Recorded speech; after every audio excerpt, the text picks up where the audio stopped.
It is Free Talk Live. You are invited to join us here. The toll-free number is 855-450-FREE like freedom. That's 855-450-3733. Open phones, as always. You are invited to talk about anything that you want. We also have our Discord on-air call-in line rooms over at discord.lrn.fm. And if you go into one of those rooms, you'll sound way better than you would if you were on our phones. With you here in the studio, it's Ian. And Johnson. So, of course, you can bring up anything that you want. Coming up here tonight, found this one actually in our Discord server. One of the rooms there is a news stories show prep room, and I got to say, some of the best stuff comes from you guys out there. It was Mark Digital HD, who says California is going to ban what appears he believes they're going to be banning e-cigarettes. According to the San Francisco Chronicle, Juul, which is, as you may be aware, the big name in e-cigarettes, nicotine vaporization, they are abandoning support for Proposition C. Now, what is that? It's a ballot measure in San Francisco, apparently. The vaping company has spent millions of dollars promoting through political ads, election mailers, and canvassers. Proposition C will still appear on the ballot on November 5th. If approved, it would overturn a San Francisco ordinance suspending the sale of e-cigarettes in the city and replace it with regulations supported by Juul, meaning Juul wrote the regulations, basically. Well, I mean, I wonder who writes those other regulations that are going after e-cigarettes. Do you think that the tobacco companies might have something to do with those? Could be. Well, guess who owns 35% of Juul? Well, Philip Morris, right? Is that who's behind Altria, or is it the other way around? Altria Group is one of, I think it may be Philip Morris. I'm not sure exactly. I don't know if Altria owns Philip Morris or Philip Morris owns, it's one of these corporate shell games. Right.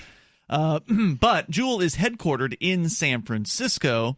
And in a statement issued Monday evening, Juul said the move comes as part of a company-wide review by their new CEO, whose appointment was announced last week after the other guy walked. Right. It means Juul will not put any additional money into the Proposition C campaign called the Coalition for Responsible Vaping Regulation. Juul is the sole founder of the measure. The coalition says it plans to wind down campaign activities by the end of the week. Why do you think that all of a sudden they've decided to completely change direction on this? The toll-free number, if you want to join us here, is 855-450-FREE. Are they just basically just giving up ship, just saying, well, we're done here, we can't possibly win this? Maybe they've done opinion polling or something like that, or they're just absolutely certain they're throwing money down a hole because so far Juul has spent $18.6 million on this campaign. Now, mind you, this is just San Francisco we're talking about. They're not spending $18 million trying to influence a California-wide ballot measure. This is just the city of San Francisco. Is it because they believe that as goes San Francisco, so will go the rest of the state, or perhaps the rest of the country? Meaning this is the first real, big city crackdown that they can fight, or that they are fighting. Of course, there was also Michigan that has, I believe, banned the sale of e-cigarettes, if I'm not mistaken. Flavored. Is it just the flavored ones? I think it's just flavored. Okay. Yeah, and this one, I believe, applies to all. So, yeah, this ordinance so the ordinance is already in. The proposed ballot measure would overturn the existing ordinance. So, as of right now, the sale of e-cigarettes in the city of San Francisco is suspended. Now, I don't know for how long this particular ordinance lasts. And if you are in the San Francisco area and you want to comment, you're welcome to join us here. Any money from Juul that the campaign has already received but not yet spent will be returned to Juul. They've contributed, again, $18.6 million to the campaign. The campaign has spent about $10.5 million and has $1.3 million in unpaid bills. So that's about $7 million that will be returned to Juul. Maybe they must have figured that they could do something else with $7 million than fight what they may be considering to be a losing battle. You've got, I believe, New York State, Massachusetts has put on some sort of a moratorium on sales of, I believe, flavored e-cigarettes. And let's see, this is their new CEO saying in a statement, quote, "I'm committed to seeing that Juul engages productively with all stakeholders, including regulators, policymakers, and our customers.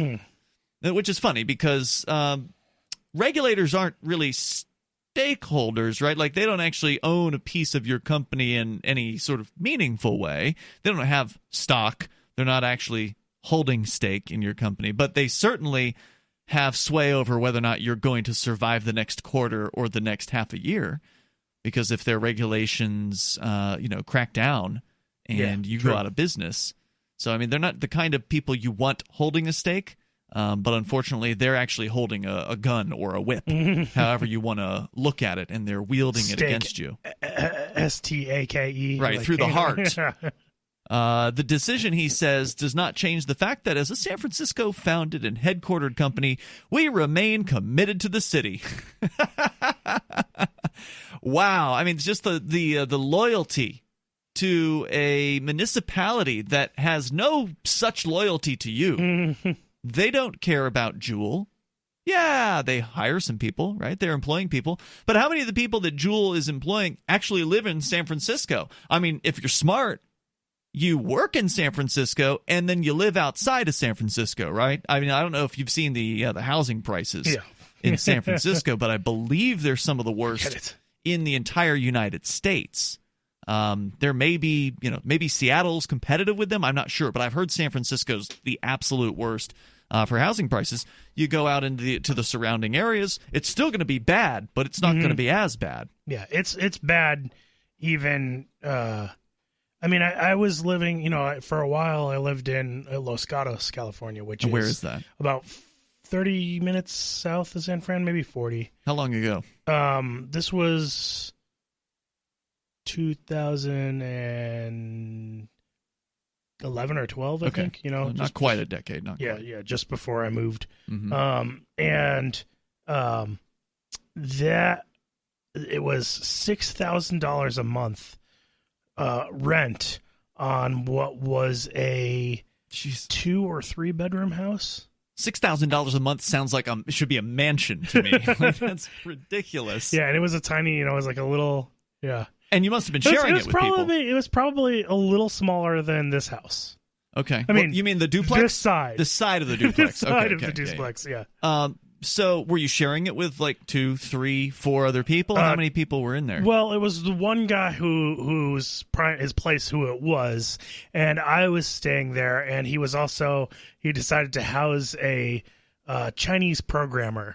I don't know, there was some sort of work program that, so this guy was staying with us, and he had his own like little room or whatever.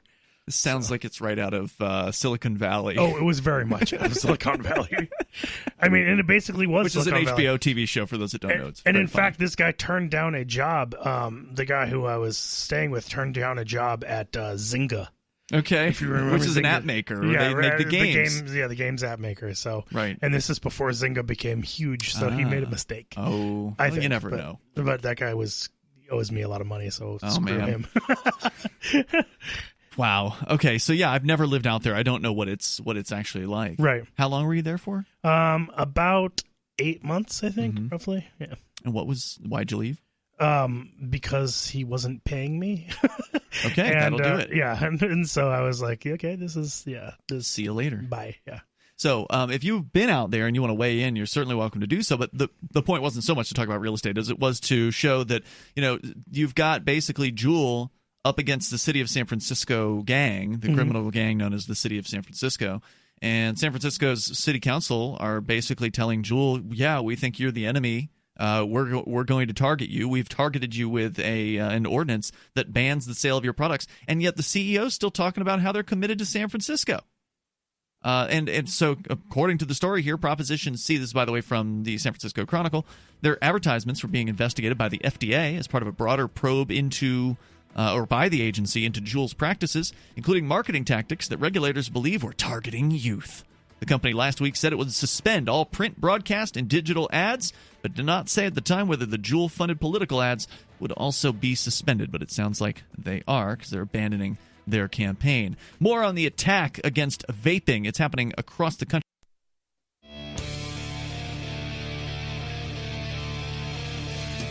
It is Free Talk Live. You can bring up whatever you want here. My number for you, 855-450-FREE. That's 855-450-3733. That'll get you on the line. You can talk about the crackdown happening in various different places across the United States: San Francisco, New York, Michigan, Massachusetts, probably others that I don't know about. Maybe it's happening near you. A crackdown against arguably a technology that is helping people, that's helping cigarette-addicted, nicotine-addicted people who are and have been using cigarettes for, in many cases, years of their lives. Chris Reitman, who's our Thursday night co-host, he was, I believe, a 30-plus year cigarette smoker. Right, and people who aren't able to vape, where do they go? They turn back to cigarettes. They're going to go back to cigarettes. They're not going to quit. It's not that they're going to. It's that's what's proven to happen. Absolutely. I mean, you can witness it and see it in these places where vaping stuff is banned. A whole bunch more smokers happen. And then you look into it and you see that, who is sponsoring this legislation? Who is hiring the people who are, going to be activists for this legislation? The cigarette companies. Yeah, the cigarette companies. What is that? My brain is failing to come up with the people that try to get laws passed. Activists. Not activists. Lobbyists. Lobbyists, yeah. That's what it is. The people who are lobbying for these laws to pass, they're working for the tobacco companies in many cases. You find the clear link, you follow the money, and they stand to make a whole lot of money by getting this stuff shut down because there is a lot more competition, right, in the space in the vape e-cigarette. space. Yeah, in the e-cigarette space, there's a lot of competition. Whereas in the tobacco world, it's pretty much a lot of it's the few old companies. Yeah, major corporations that have been established, and there's only a few of them. Right. They don't like competition. That's why they bought out a portion of Juul, and they are, from what I understand, the big cigarette companies do have their own e-cigarette kind of products now. They were late to the game on it, but they do have them. But just having a product isn't the same if there's lots of competition, right? Sure. They don't want competition for their... Right. It's harder to compete in a market where there's competitors. Right, and I think when they've had years and years and years of government regulations to shut down all of their opponents in the cigarette world, they want to be in the cigarette world. Well, they do, but they also, if e-cigarettes are going to continue existing, and they will, they want to be in charge of that too. Well, right? Yeah, of course. So that's why, what you've seen here is, or what you're probably going to see, and I forget which Free Talk Live host predicted this. The suggestion is that eventually the federal government is going to come down with some regulations. The FDA is going to come out with a set of rules for these e-cigarettes, which have been largely untouched by them up until this point. And then, of course, the big cigarette manufacturers, who already have their e-cigarette options and already have a ton of attorneys and a bunch of money, are going to be able to put their products into the regulatory, framework, right? And because they're going to help write it.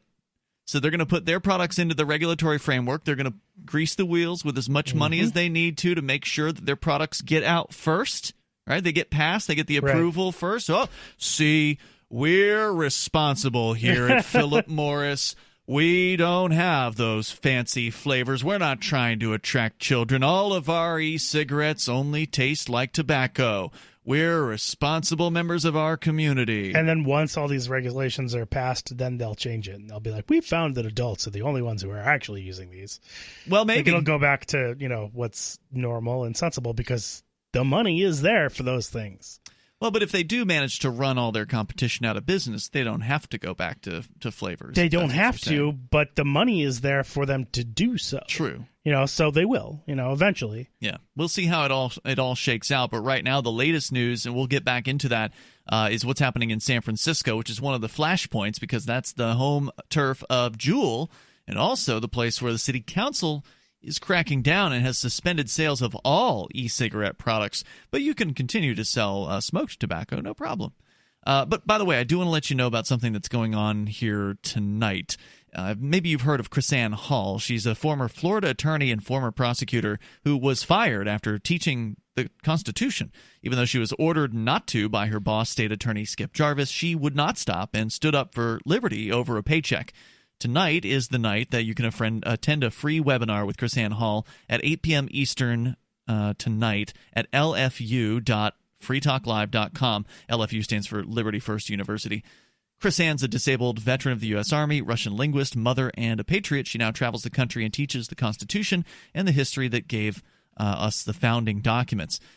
Chris-Ann Hall doesn't just teach the Constitution, she lays the foundations that show how reliable and relevant our founding documents are today, and she presents the genealogy of the Constitution, which is a 700-year history and 5 foundational documents that are the very roots of American liberty. Her belief is you can't properly understand or interpret the Constitution without a firm grasp of its very foundation. You don't want to miss a special event tonight at 8 p.m. Eastern at lfu.freetalklive.com. That's lfu.freetalklive.com. So this proposition that Juul had produced, had put forth, had written for San Francisco, which would overturn the San Francisco ban, but I'm sure with all kinds of regulations and rules that Juul has created, Juul's now walking away from this campaign after spending $10 million on it, with another $7 million that's just sitting there that they're going to get back, I guess, once they scuttle the campaign. The stories from the San Francisco Chronicle saying their new CEO, because the previous one walked, maybe the previous CEO saw the writing on the wall and figured he would go ahead and take his golden parachute now before Juul starts to really, get hurt, because they're already doing what they can to make themselves seem very obedient to the state. Juul would like the state agents, not just in California, but in all of the 50 states, and certainly the federal government's regulatory gangs, to believe that they're obedient, that they are really, it was a mistake. We didn't mean to have all these delicious flavors to attract people to our products. We're going to be serious now. We're going to really just whittle it down to just tobacco and menthol. We're good now, so please leave us alone. Well, I don't know if that's going to work.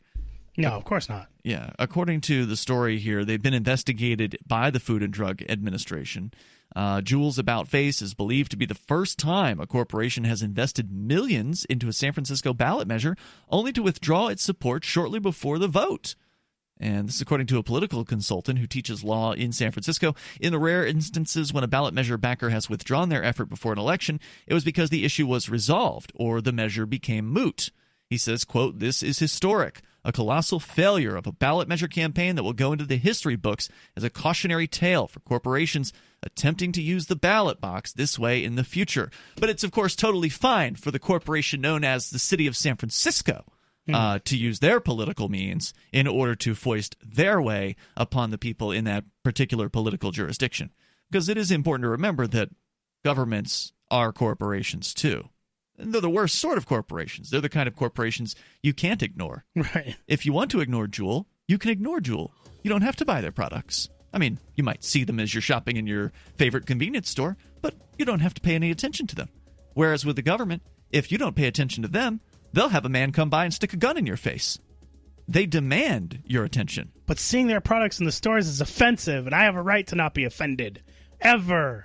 Nothing should ever be in my purview that's awful. You do sound like someone from San Francisco there. 855-450-FREE. It's free. Do you have a crypto wealth advisor or coach? If so, has your cryptocurrency advisor been investing in technology stocks for over 20 years? Have they left the corporate world and retired? Or are they still trying to make a weekly paycheck? Have they produced six-figure results for their customers in the past 30 days? And very importantly, are they a member of the Digital Currency Council? Seth Maniscalco is the founder of Crypto Wealth Coach and CryptoWealthCoach.com. Seth invested in his first Roth IRA at 19 years old while living abroad and has been investing in Wall Street and technology for over 20 years with experience in all the money markets. By comparison, so many of these so-called crypto gurus have barely been alive for 20 years. Seth has not only experienced personal success from his own investments in crypto, he has also helped his clients earn 6- and 7-figure incomes, including helping investors make over $750,000 in EOS in 90 days and 1,225% in only 5.5 months with Chainlink. Seth has help for the small do-it-yourself guy on up to crypto whales. Increase your wealth. Visit CryptoWealthCoach.com.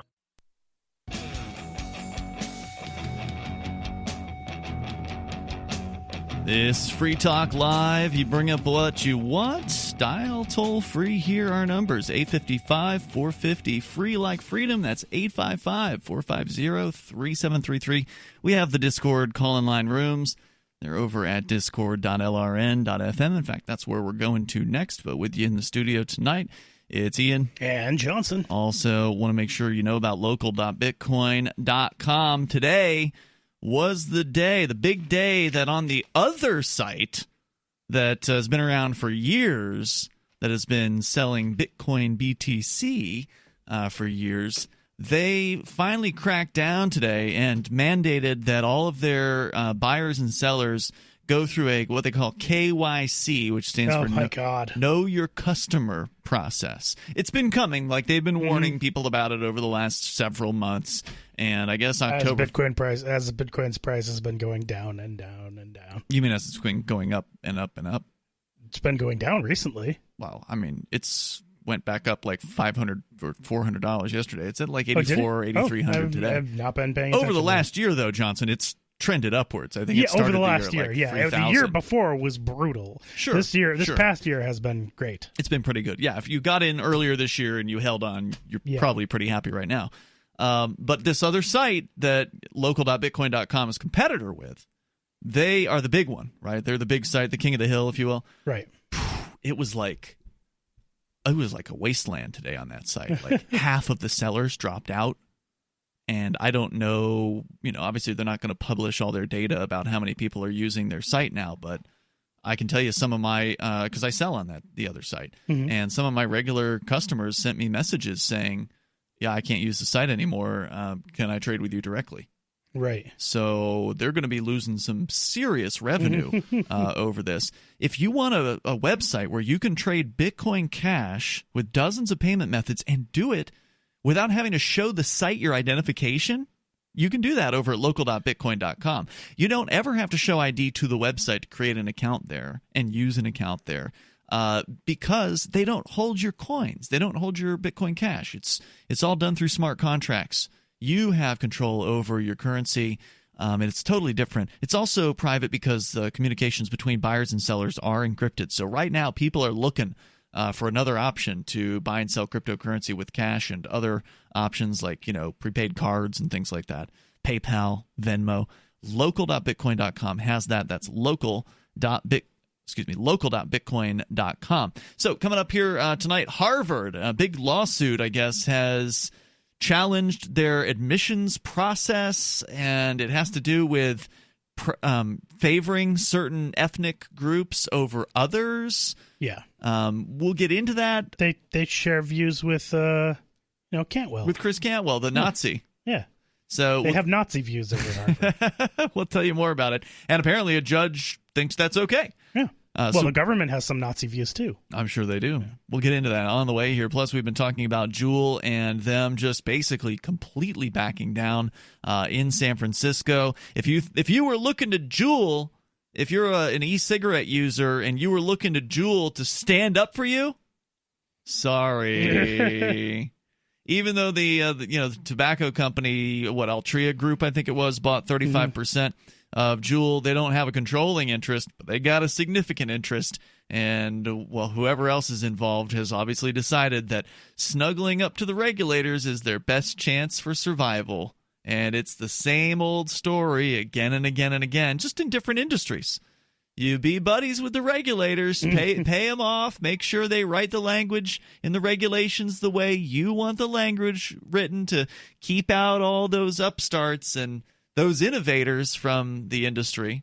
And then that's when you see companies like, let's say, Uber or Lyft, also who were innovators in their industry, they also buddied up with the regulators, and they were writing the ordinances or the laws that deal with what they, there's always a legal term for everything. I think it's transportation network companies, TNCs. That's the legalese term for the rideshare companies. So guess who's writing a lot of that legislation in that business? It's Uber and probably Lyft too. So the innovators become the establishment. And then they want to lock out any new upstart innovators from coming in. So if you want to comment, you can here. Let's go to your calls and thoughts. We do have Gene, the Christian anarchist, on our Discord server over at discord.lrn.fm. He's in Tennessee. Go ahead, Gene.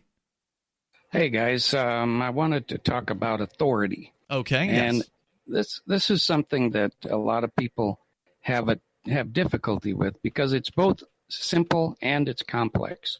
It's complex in that people tend to make it complex, but in reality, authority is pretty simple. If somebody has authority over you, they have to show from where this authority comes from. And this is where all authority breaks down.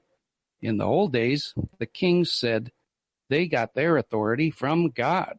And nobody could question that because how do you go to that line of authority and prove or disprove that there's some kind of link between God and the king? Well, plus, if you question the king's claim, then you'd probably be executed. Right. And this is just violence. So violence, I think we can all say that violence is not authority. If it is, then we're living king of the jungle, and whoever's got the biggest hammer gets to be the king, the biggest club. So I think that we're beyond might makes right. At least I would hope so. I don't think that most people accept that claim anymore. But if you question where the authority comes from, take our government, for instance. Now, if you're in a government where there's a king like England, well, then that king still claims that they get their authority from God. But here we claim that the government gets authority from where? From we the people, right? So now you have to show the chain of authority, how this chain of authority gets passed from the people that rightfully hold the claim to those who claim that they're exercising that authority. Now, who has authority over each individual? Well, we believe in self-ownership in this country, at least we used to once upon a time, which means that everybody is the authority over themselves. So in order for me in order for somebody to claim authority over me, I have to delegate this authority to someone else. Like if you were going to hire a dominatrix, for instance, you would tell the dominatrix that you would like to be whipped and threatened or whatever it is that you want the dominatrix to do to you. You would give her the authority to act in that way towards you. Now, wait a minute, Ian. She said she wasn't going to say nothing. Was she talking to you? I don't know if we should go any further with this. Anyway. She signed the social contract. So I have to give that authority to somebody else. And I can prove without a shadow of a doubt that I never gave authority to Donald Trump or the governor of the state or you can't prove a negative. Sergeant.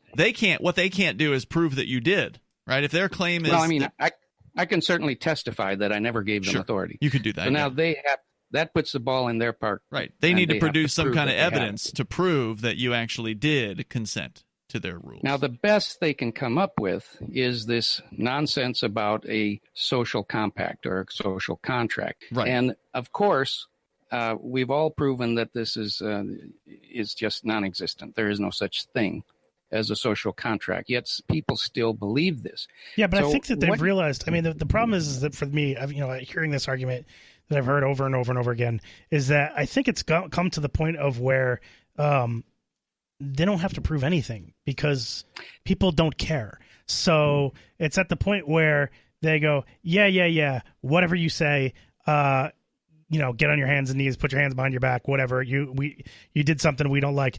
They don't have to prove anything anymore. I feel like it's gotten to that point. They don't, and they are basically just goons, which is why I call them the Goonermen. And those are goons, and goons use force to get everything they want. So when you run across a goon, you better just do what the goon says or you're going to get hurt. Stand by, Gene. I don't know if you had more to say, but if you did, stand by. We'll bring you back here for that. The toll-free number is 855-450-FREE. That's Gene, the Christian anarchist. He is in our Discord server, and you can join him and us there over at discord.lrn.fm. You'll sound... he sounds like he's sitting here in the studio with us. It sounds awesome. Ian and Johnson here. 855-450-FREE is our toll-free number if you want to join us. That way, it's free time.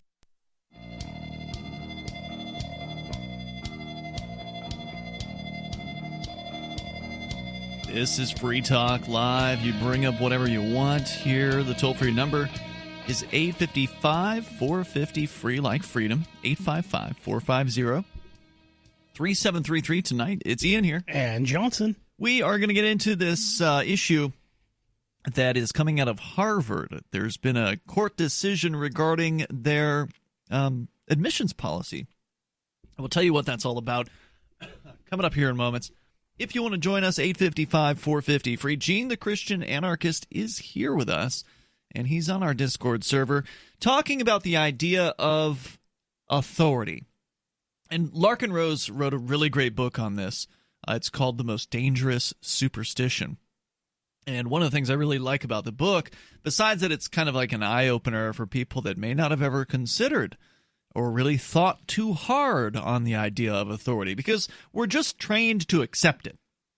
From day one, if you go to a government school or government indoctrination center, whatever you want to call it, you're told that this is the way things are, that those teachers are in charge of you, and that those administrators are in charge of them, and that there's the school board on top of that, and then the government, state government on top of that, and the federal government. There's a hierarchy, kids, and you're on the very bottom level, and we will tell you what to do, and you will do what we say, or we'll paddle you. Remember when they had paddles in schools? They still have them in some places. Yeah. They have not gotten rid of paddles entirely. So the idea of authority has always been backed up by some kind of violence, right? Whether it's the men with the guns calling themselves the police, or it's the taskmaster with the whip sitting on horseback, cracking a whip over you as you're, being forced to do whatever slavery, picking cotton or whatever. Or it's some lunatic sicko principal with a paddle with holes in it, that he relishes using on children because he's a sick effer. There's always some sick, violent psychopath that's sitting behind all of these rules and this whole hierarchical structure. Gene, the Christian anarchist, you're back on with us. Go ahead. Wait, before you move on, Yes, I based on what you said, you were talking about the paddle and corporal punishment. Yeah. I just, on a whim, had to do a search. Student deaths from school shootings were examined across all 50 states according to state policy on the use of corporal punishment in schools after controlling for associated differences in poverty rates and the prevalence of conservative Christian religions. There were significantly more school shooting deaths found in states allowing school corporal punishment compared with those that do not. What a surprise, right? When the government is, the first to violence that... because that's what you're teaching. Yeah, sure, that's what you're teaching, right? So, if violence you teach is your that tool, it's okay to use violence on people, and so the kids go, "Oh, well, okay, it's okay to use violence." If violence is your tool, if that's your example, that's the thing that you do, then you shouldn't be surprised when you're emulated. When people say, "Oh yeah, that seems to work." Yep. This is the way to solve problems. This is the way to sculpt society. This is the way to do things, get people to do the things I want them to do, and they're not wrong. Mm-hmm. But they're just not authorized, C. Johnson. They're not authorized to use violence. If they would just go ahead and become a police officer. But neither is the government. As if you are a rational person, correct, you realize that the government's not either. So that's if they're not authorized and you're not authorized, what does it matter who uses the violence? I think that's the point. If it's a matter of morality, right, then you would know already it's not okay to use violence. Correct. But because they don't believe that way, right? They don't believe it's a matter of morality. They don't ever get to that point, right? Then it's okay. Well, I think that's one of the things that you've been driving at here, Gene. Go ahead. And that is when the authority breaks down, this fake authority, the false authority that they have. Their authority breaks down when the people rise up in violence against them, just like any other country. Mm-hmm. When the people have finally had enough and they rise up and say, you know what, you're not the boss of me. We want new bosses. We want this boss. That's when their so-called authority falls and becomes just a puff of smoke, which is exactly what it is. It's just a puff of smoke. And only when the people realize that they don't have that authority and that they are their own authority, that's when it goes away. And that's been the case throughout history. Well, but has it? I mean, because they've always replaced one regime with another regime. So I've been talking about this a lot lately because I've been having conversations and, especially with the way things have been going and the cancel culture and all this stuff that's going on. And I've claimed for Cancel a long culture? time. Cancel culture. You've heard of cancel culture, right? I feel like maybe I've heard of it. Wow. Refresh I can't me on believe that. you haven't talked about cancel culture. I So, think for maybe I example, have. Richard Stallman recently would be a victim of cancel culture. Oh, canceling accounts, that kind of thing? Canceling people, canceling ideas. Okay. It's cancel culture. So it's the idea that you can just shut people up. Right. Like, Free Talk Live is bad. Deplatforming. We're going to make sure that you don't get any money from anyone. We're Get going them to off contact all YouTube, you. get them off. I see. Okay. Everywhere. We're going to make sure you're shut down.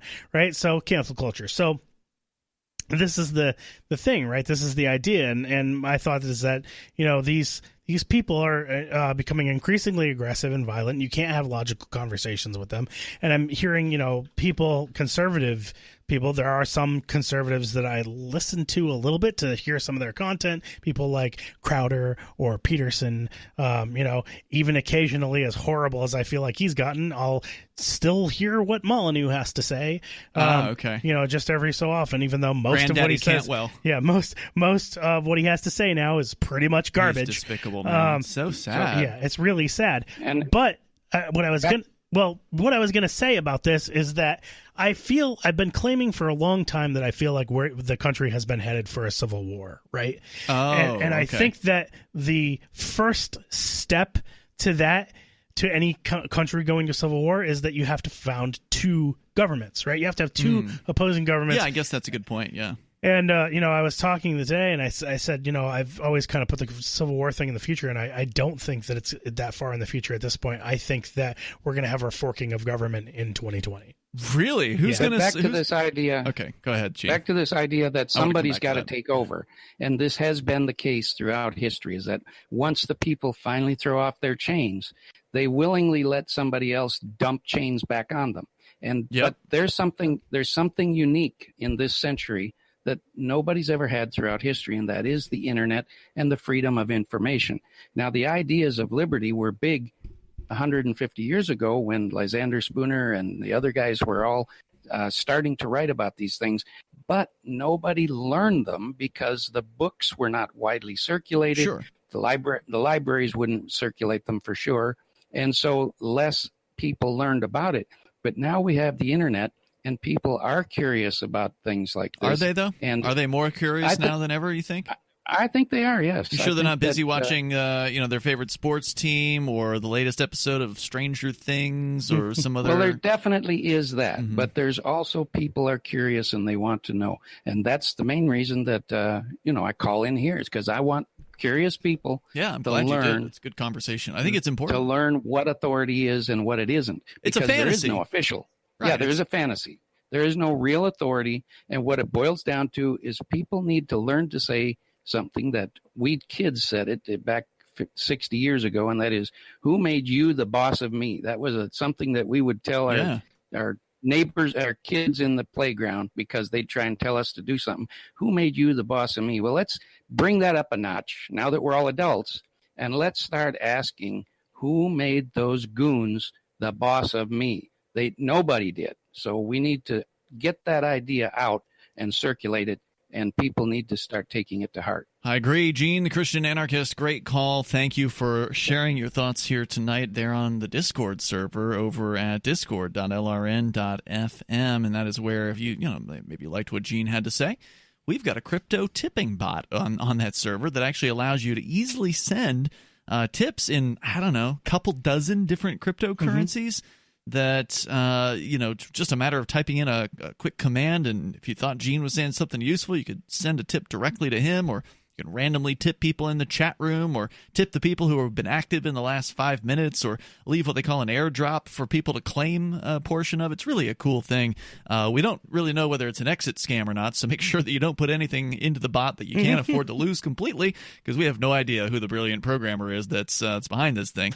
But if you want to join the fun on the Discord server, they're tipping in there right now over at discord.lrn.fm.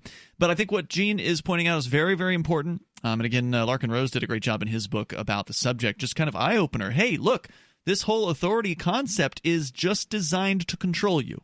It's designed to get you to be obedient to men wearing funny hats, men and women wearing nice suits and nice uniforms and badges, shiny badges, and all their hats to make sure you know that they're the ones who are in charge, and you should do what they say, or else they're going to hurt you. And that's really all it boils down to. But if enough people did what Gene is suggesting, if enough people actually said, well, you're not in charge of me, or no, just say no.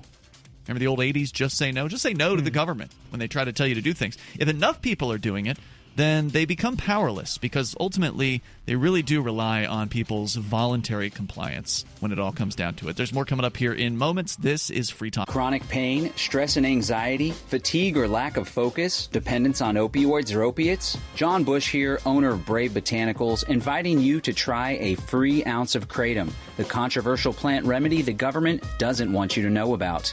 Why, you ask? Well, it's big competition for Big Pharma. From grandmothers cutting Oxycontin to keep up with their grandkids, to young adults kicking Adderall and quitting drinking, more Americans are turning to kratom to help them through the day. But the government won't stop us. When the credit card companies kicked kratom to the curb, I accepted e-checks and crypto. When Facebook shut down my ad account, I did podcast interviews and advertised on Free Talk Live. And now, to give a big FU to the man, I'm giving away kratom for free. To get your free ounce of kratom, go to freeounceofkratom.com, pay $5 shipping and handling, and I'll send you a free ounce. Visit freeounceofkratom.com to claim your free ounce today. That's freeounceofkratom.com.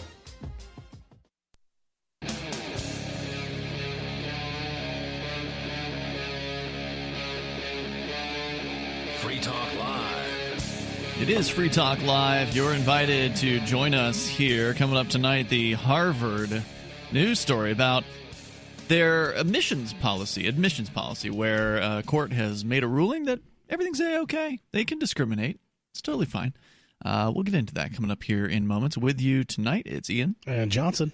We've also been talking about the crackdown in San Francisco and elsewhere to a lesser extent on vapes in San Francisco. Apparently, they've made it illegal to sell any kind of e-cigarette product. Now, I'm not sure what the restrictions are as far as how long this prohibition is going on for, but the news story that we were sharing earlier was about how Juul, the San Francisco-based manufacturer of these, many of the most popular e-cigarette sort of products, they've just decided to walk away from a $10 million plus campaign to try to overturn the ordinance, while at the same time proclaiming how pro-San Francisco they are. Look how we love San Francisco. We were just so wrong about our campaign. We're going to scuttle this $10 million campaign. We've already spent $10 million, $7 million unspent. We're just going to say goodbye and good luck, but we're going to stay here in San Francisco because we love it here, the city that hates us. So before we get too far back into that, because it's just still on my brain because you said you were going to ask me about it. Oh, the Civil War. Yeah. Yeah, I actually did make a note about that. Yeah. You're right. Do you, I mean, I don't know. I want to know, I do want to know more about that. Why I pushed up my timeline on the Second American Civil War. So you can call in about any of these topics, just so you know. The toll-free number is 855-450-FREE, and we've got the Discord call-in line rooms at discord.lrn.fm. But last hour, you predicted a civil war, and you pointed out something... I've been predicting it for, since the show has started. But you pointed out something that's, I think, not been made, a point that has not been made. I mean, there's been a lot of callers over the last couple years. I thought it started with the George W. Bush presidency, right? As I thought that I claimed a long, long time ago, I'm like, this will be the worst possible president for the United States, and it's starting some very bad things. It will start some very bad things, and it did. And I think that some pressure has been growing and building ever since, and I had made multiple basically predictions that eventually that there's going to be a civil war. And I've always kind of said, it's kind of the distant future. And events of recent have made me believe that it's a lot sooner than I originally thought that it was going to be. Really? And then even more recently now, I'm like, you know what? I think it could just be starting. The process could really start in 2020, and that we could see it by the end of the next presidential term. Okay, but there was something that you said in the last hour that I thought was incredibly, well observed, and that I don't think in any conversation we've had about the Civil War idea, because we've had callers call in about it over the last year or so that predict similar. Oh, it's going to be a civil war. It's going to be the gays versus the blacks, or it's going to be ridiculous. Right. Yeah. They just sort of try to figure out who they think's going to be fighting one another. No. It's going to be the Proud Boys versus. It's the always Antifa. a government versus another government. Well, that was what you pointed out in the last hour, and I thought, well, that's really interesting. So are you saying that in 2020 you believe there's going to be an alternative government founded? Maybe 2021. I might take a little time to actually go ahead. By whom? Is it going to be like a Democrat-Republican thing? Or it'll like... be a Democrat thing. Maybe some Republicans will be involved. Because I think Trump is going to win again. And these Trump derangement syndrome people are craven, and there's a lot of them, and they believe that they're right, and they're not rational.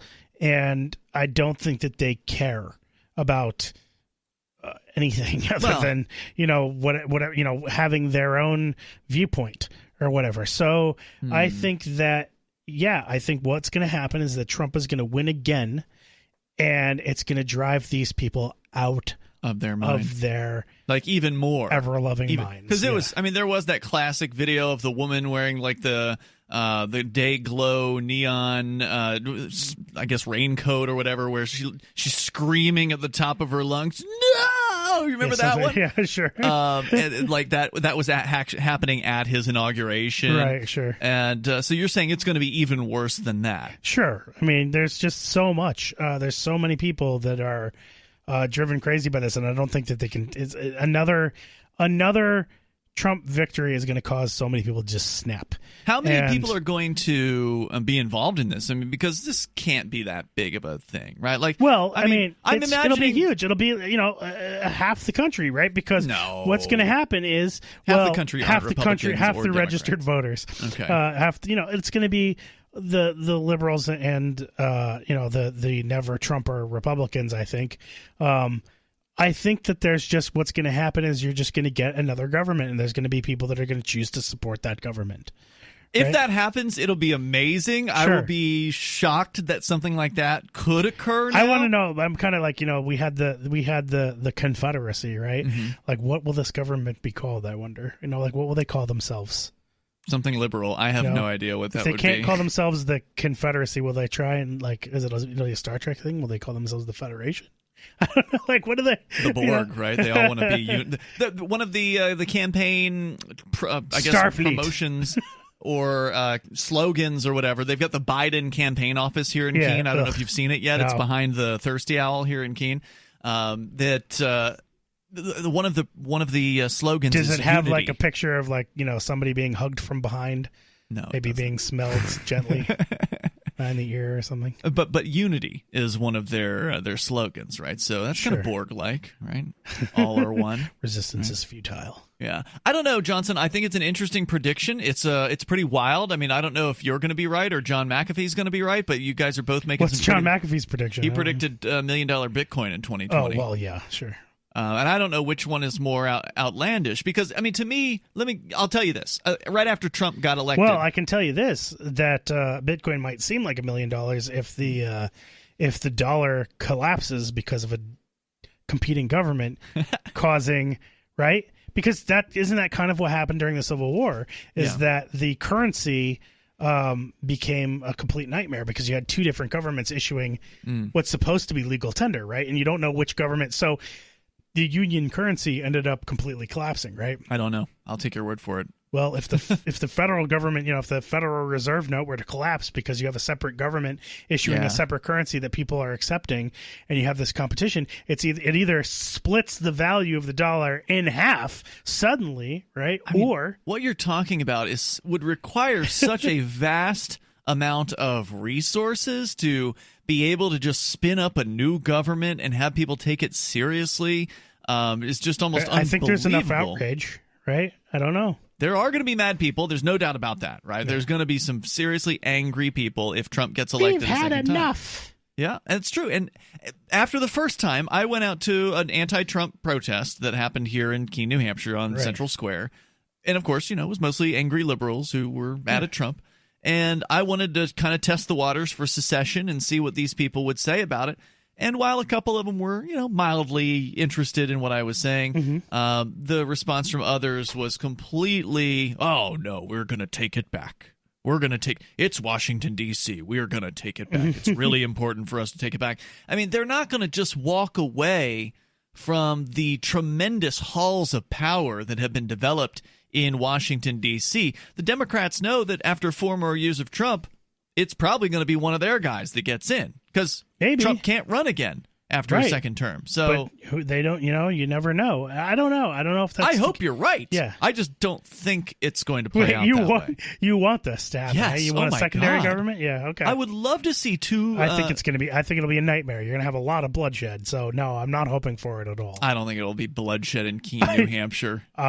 If they're shedding blood, was there bloodshed in Keene, New Hampshire during the Civil War? Because I don't know, maybe. Yeah, I'm going to go ahead and say that statue at the center of town indicates that maybe there was. I don't know. You think they actually had conflict in Keene during the Civil War? Yes, they had conflict in where I used to come from, Reading, Connecticut. Is that right? Yeah. So yeah, absolutely. Okay. Well, actually, I didn't know they made it that far north. Yeah, but actually, no. Actually, the conflict that I'm thinking of there was Revolutionary War conflict. Yeah, they definitely had those up here for sure. Yeah. So I don't know. I hope you're right, just because anything that could change the status quo in some way to shake things up, I think is probably a good thing overall to get people out of that mentality. I mean, that even though it would not end the belief in authority, like Gene was talking about in the last hour, like if some Democrat competing government arose, people would still, the ones that wanted to believe in that government would still choose to believe in it. It wouldn't certainly solve the problem of authority, but at the very least, it would damage the so-called authority that the current existing government does have. If people started to ignore it or disrespect it, I think that's a valuable thing to some extent. But I don't think it's going to happen like that. 855-450 free. The power is too great for them to just let go of like that. It's Free Talk Live. Share your thoughts.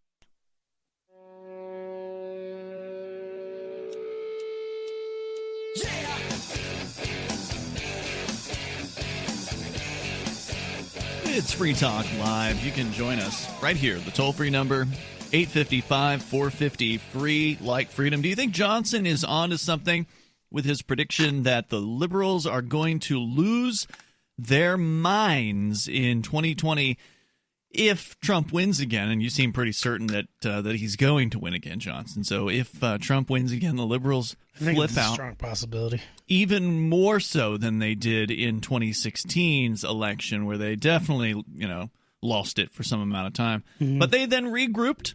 They got their fundraising letters going out there. The ACLU, for instance, and by the way, I'll be going to their awards dinner this coming Sunday. I'm a supporter of the New Hampshire ACLU. I don't much care for the national one that much, although they still do some good work. But, the ACLU, tripled their numbers because of Donald Trump. Donations to Planned Parenthood increased. Right. A lot of these liberal sort of organizations are doing very, very well right now. Trump is the best thing that happened to them. Right. So you're saying that in 2020, Trump wins, people flip out, lefties flip out, and that there will actually be, you believe, a government, an alternative government, a competing institution formed. I think that there's a strong possibility at this point. Like I said, I hope you're right. I hope that it happens. The more that we can do to encourage people to break the mindset that they have allegiance to this thing known as the federal government, that the idea of the federal government is somehow a good idea. And it should have been clear to so many people that, hey, look, it doesn't matter who's in charge of this thing, whether it's George W. Bush, Barack Obama, or Donald Trump. Bombs continue to be dropped on innocent, peaceful people all around the planet. Now, arguably, you could say that Trump has apparently not dropped as many bombs as Barack Obama, but he still has. Although I do have a story about apparently the talks, the denuclearization talks are going to continue with Pyongyang. So that's some good news there. Yeah. But people are freaking out about Donald Trump. And are they going to break away and do their own thing? You can weigh in here and join us with your thoughts. Our toll-free number for you is 855-450-FREE like freedom. That's 855-450-3733. Let's talk. Oh, wait a minute. We were going to go to Venkman, but he disappeared out of the on-air call-in line room. So maybe he'll jump back in here. You can join the on-air call-in line rooms if you want to sound almost like you're sitting here in the studio with us over at discord.lrn.fm. So I guess we'll just wait and see on this one, Johnson. Yeah. I don't think it's not a strong prediction. I just think it's a huge possibility, And there's a possibility, Trump loses. So, that could happen too. I don't know.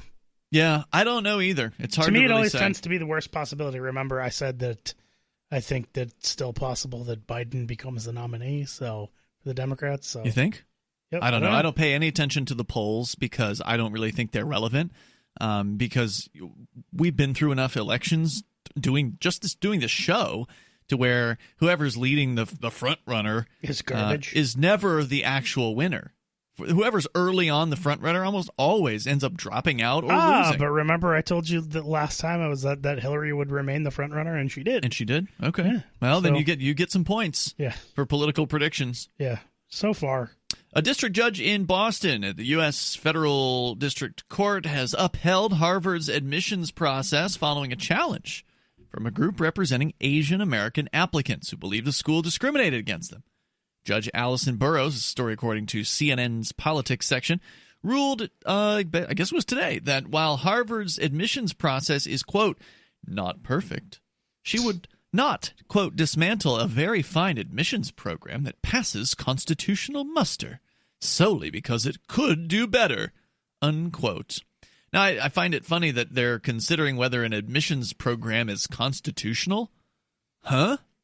What does a college's admissions program have anything whatsoever to do with the Constitution of the United States, which is a set of purported rules for the United States government to follow? I mean, you could argue that Harvard gets some state money, so therefore they're an aspect of the state or supported by the state, but I don't know if receiving state money means that you have to do things constitutional. I'm not even sure how the Constitution would apply in this case. It's the Declaration of Independence that states that we believe these truths to be self-evident, that all men are created equal. Yeah, but that's the Declaration of Independence. Okay. Well, you could say that if that applied and were true, then they would not be allowed to have this admissions policy, which we'll tell you more about coming up here in the 130-page opinion. That's how long she needed to explain herself. I mean, we can clearly state that these types of admissions policies are clearly un-American.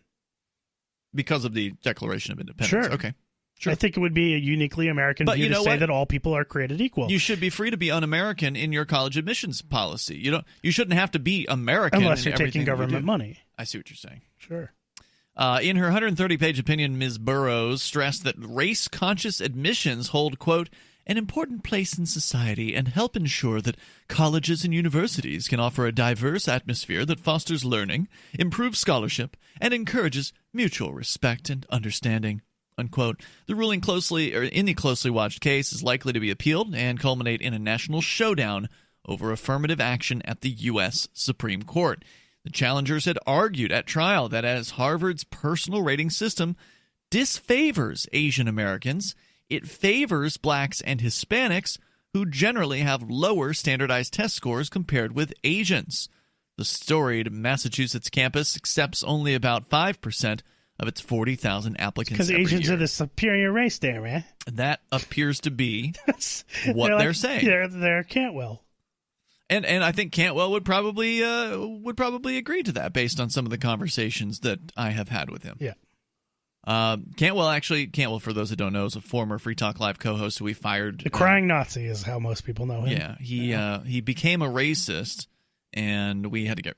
I'm not going to have a co-host who is a racist, so we got rid of him. But he's still, just like anyone, is free to call into the show, and he has a few times, so we still know what's going on with him. And he does absolutely believe that races are different, and he doesn't look at the individual. He looks at the color of their skin and where they're from, and I think that's folly. But as you point out here, that's no different than Harvard. Harvard's ruling comes as college admission practices are being scrutinized nationwide, including by federal prosecutors who allege that celebrity and other wealthy parents paid off coaches and education administrators to falsify student records to help them win acceptance at elite schools. Have you followed any of that, Johnson, with the Lori Loughlin case? Not really. Where I know about it, but I don't really know about it. Yeah, the other woman, Felicity Huffman, I believe, was the other one. Wasn't she in Breaking Bad or something like that? Anyway. No, I don't think so. No? She was in Desperate Housewives, I believe. Okay. So these, actresses and their children, their daughters, I think in at least one of their cases, were they greased some palms. They did what they had to do to get their kids into college, and the news broke about this. Charges were filed.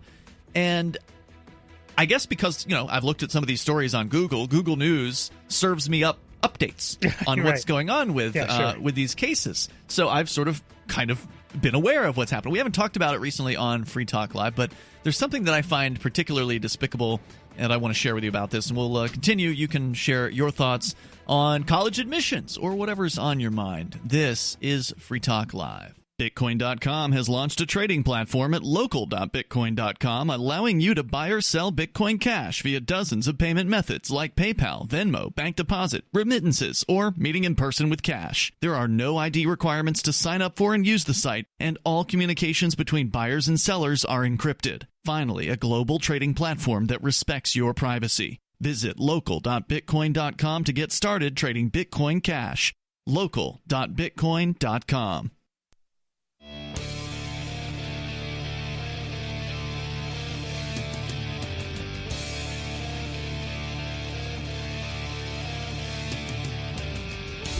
Hey, it's Free Talk Live. You can bring up anything you want. Our toll-free number is 855-450, free like freedom. That's 855-450-3733. Coming up, Johnson, you want to talk about libertarian title theory. Now, that does not sound like the most exciting of topics, but you said this is actually going to be really interesting. Philosophically, I like the philosophical conversations about libertarianism. I think they're important. All right, so we can get into that coming up here. Your calls and thoughts are welcome, though. The toll-free number is 855-450-FREE.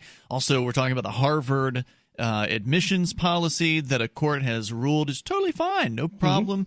You can discriminate against Asians, they say, because Asians are smarter, says Harvard, and so therefore they need to be discriminated against. 855-450-FREE is the toll-free number. Also, the Discord on-air call-in line rooms are open and available to you over at discord.lrn.fm. But there was a mention in this story from CNN about the affirmative action court case about the prosecutions of those parents who paid off school people or whoever it was they paid off to get through the admissions process, to get their wealthy daughters through the admissions process. Maybe there were some sons involved, but I've followed the Lori Loughlin side of the case. There was more than these sort of star women, but the two that they focus on were Lori Loughlin, who is one of the stars of Full House. You may remember her from the 1980s. Okay, yeah. Cousin Becky or something like that, or was that her name? And then Cousin Balky. That was a different show, but the same producers. And was it really the same producers? I think so. Yeah, they all had like the same kind of intros and the same same kind of theme songs. Yeah. It was actually funny, the show Mr. Robot. You ever heard of that show? Mr. Yes. Robot. It's a great show. They actually hired at one point for a scene that they did in one of the later series of Mr. Robot. It was like this hallucinating scene with Alf in it. They hired the same guys who did those intro tracks to do the intro track to that parody scene. It was really funny stuff. Anyway, so Lori Loughlin and this other lady, Felicity Huffman, who you were right, she was in Desperate Housewives. She wasn't in Breaking Bad.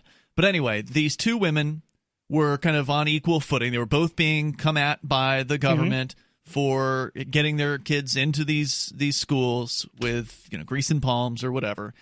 And because I clicked on some of these stories at some point, and Google tracks that sort of thing, they've been showing me in my Google News on my phone all these stories about Lori Loughlin, better watch out. She's not taking the plea deal. And I'll actually give you some of their headlines here because I just think there's definitely some programming either that has gone on of the so-called journalists who are doing the reporting, or it's them doing the programming. Was it the chicken or the egg? Where does this viewpoint come from? Here's some of the headlines. When you search for Lori Loughlin plea on Google News, Lori Loughlin turning on husband to get plea deal in college admissions trial. That's from Gossip Cop. Right. From Perez Hilton, Lori Loughlin still wants her day in court. Such a scumbag. Despite a dozen other defendants rushing to change their plea to guilty. Lori Loughlin's from the Daily Mail maintains her innocence in cheating scandal despite Felicity Huffman prison sentence. It's like all this wide-eyed headlining about, my God, this woman and her gall. Yeah. How dare she not take the plea deal? Right. Look at what happened with this other woman. She's going to prison. Well, yeah, she took the plea. Right. So she gets whatever deal they've Without come up any with. kind of a trial. No trial whatsoever. Fox News. Lori Loughlin, quote, aware, unquote, of Felicity's sentence. Regrets not taking plea deal. Report. Vanity Fair. Felicity Huffman's 14-day jail sentence is reportedly weighing on Lori Loughlin. So it's like the message here in these headlines, and I haven't bothered to read the stories, but the headlines say enough. It's like, oh, people, if you're facing criminal charges, you better take the plea deal. Don't be like Lori Loughlin. Right. A lot of them have gone. I mean, this is in the last few days, okay? This has been going on for weeks now with headlines like this. Cautioning the reader to not follow in Lori Loughlin's footsteps. Whoa, she's not taking the plea deal, so she could be in big trouble. Smart people take plea deals is what the message is here. And it's despicable. Another one here from the Inquisitor headline. Legal experts say Lori Loughlin needs to seek a plea deal immediately. Oh, my God. It's just sick. Deseret News headline. Felicity Huffman's sentencing could change Lori Loughlin's plea, according to experts. It's sycophantic, too, for government. Yes. Yeah, that's what it is. Because they've already decided that this woman's guilty. Mm-hmm. The press has decided that, whoa, they've accused her of doing these things, so therefore she's guilty. And no, that's not how it's supposed to work. Also, you have to remember she's wealthy. She's successful. Oh, so they right. hate her. So hate the rich. Yeah. Even though, of course, they're... And this is over something where she potentially used her wealth to her advantage. So double extra. Right, yeah. So everybody's against her. Yeah. And it's just, it's sad, but that's the world that we live in. And it ties back into what Gene was talking about earlier with the belief in authority. Ooh, the authorities came after her. The authorities are bringing charges, so she better just go along to get along. You know, she could just get 14 days in prison, and that's not the worst thing that could happen to somebody. Why doesn't she just do what Felicity does and just, take the plea deal? Right. So I just thought that was worth sharing. We haven't followed the story in detail because, well, we're not going to really know anything until the trial. All of this is pure speculation on the part of the news media. They don't know what the facts of the case are. They don't have the discovery in the case. That's something that Lori Loughlin has.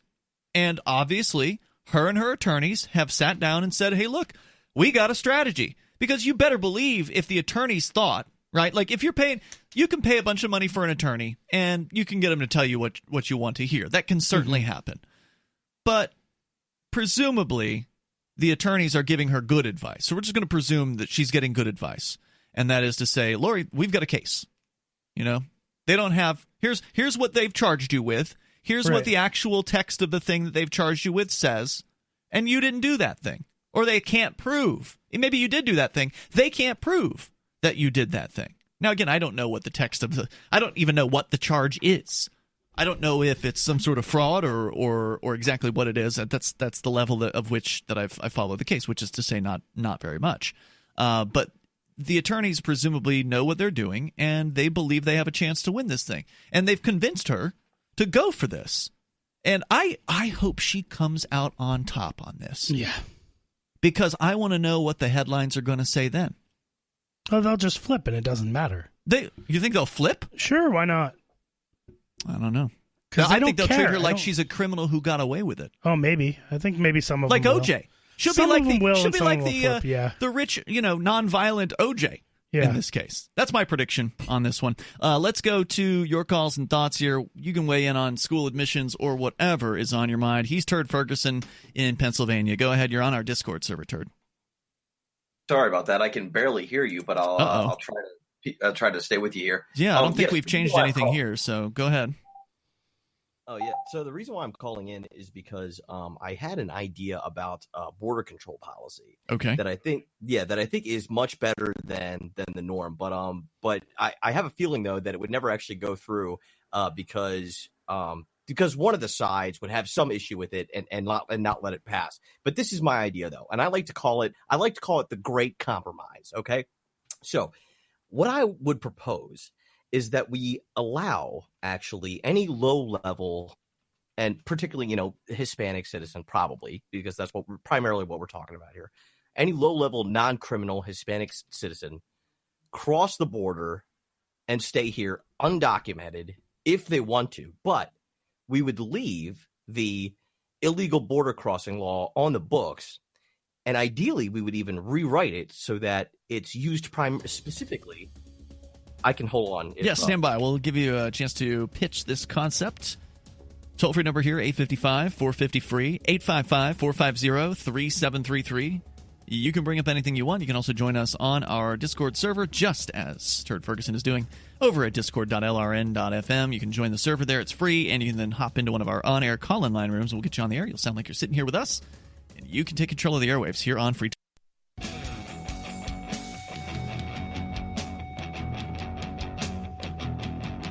It's Free Talk Live. You bring up whatever you want here. Toll-free number 855-450-FREE, like freedom. That's 855-450-3733. We have the Discord call-in line rooms at discord.lrn.fm, so feel free to jump into those. Sound like you're sitting here with us. Turd Ferguson's in there. We're going to get right back to his call. Ian with you tonight. And Johnson. Also, the Edge wallet. People are using Edge for their cryptocurrencies like Bitcoin, Ethereum, the various Ethereum tokens, Monero, Ripple, Stellar, Ravencoin, Dash, Bitcoin Cash, and others. You can go get your Edge wallet through your Google or Apple App Store. Just search for Edge, EDGE, Edge wallet. Or you can go to their website, edge.app, and learn how to secure your freedom with Edge, where you can buy, sell, trade, and securely hold cryptocurrencies. Edge.app is their website. We go back to Turd Ferguson. He is on our Discord server. Turd, so what are you pitching here tonight? Yeah, so this was my idea about border policy in the United States, what I call the Great Compromise. But undoubtedly, there would be some party that would be unhappy with it, and it probably wouldn't pass. But this was my idea. So what I was saying before the break was we would allow any probably Hispanic person, because that's primarily what we're dealing with, to cross the border in an undocumented fashion. If they want, there wouldn't be any real consequences for it, as long as they're a low-level kind of, non-criminal, just a person seeking a better life that just has been on a waiting list forever and can't get approved or for whatever. Well, now reason. hold on. I'm not because I disagree with you. I'm just going to provide an objection here. Sure. So the objection would be, well, you just said they're going to be undocumented. So how would you know whether they're criminal or not? Well, we wouldn't know right away. Okay. We wouldn't know until they actually committed a crime. Okay, fair enough. Yeah. So like everything else, there are going to be problems, but this will be better than what we have now. So we would allow that, and that would make ideally the liberals happy. To make the conservatives happy, any undocumented immigrant that was in the United States, we would not provide any health care for or any kind of welfare for, and we could also actually leave the border laws in place the way we are, but we could either only use them to prosecute gang members as we find them within the United States, or high-level criminals that are here undocumentedly, just so there's an extra tool there for law enforcement as a catch-all if they need it. But ideally, though, we would rewrite the law so that it just couldn't be used against, low-level people that are just seeking a better life for themselves. That would be the compromise. Doesn't this, aren't you basically rewording Mark's blue card plan that he's talked about before, where it's basically what you just said. People who wanted to come here could come here, and they just wouldn't be able to vote or collect welfare, and he called it the blue card.